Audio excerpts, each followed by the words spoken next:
नहाले बैसावा दहे गेले बैसावा सजिया के कौन नहाले बैसावा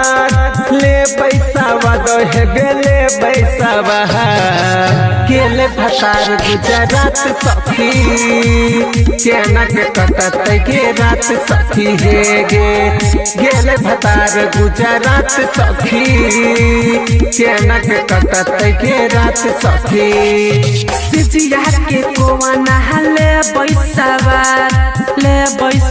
दहे गेले बैसावा गेले भतार गुजरात सखी केना के कटत के रात सखी हे गेले भतार गुजरात सखी केना के कटत के रात सखी।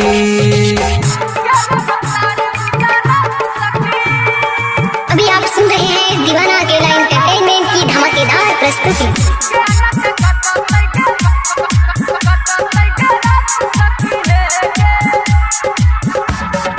गवना करा के चल गेले साखी कल के मुआ नहा खाता गे हे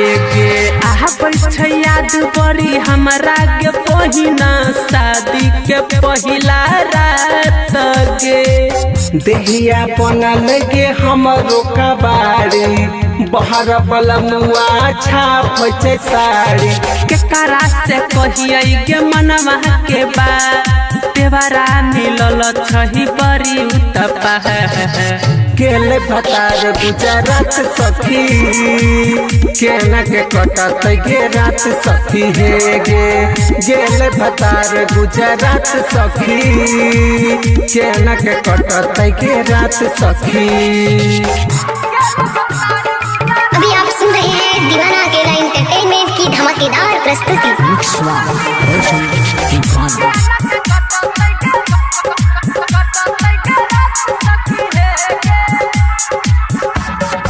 साल भर से सुबोध सजनवा आइलै नहीं घर गे देवरायो केला छै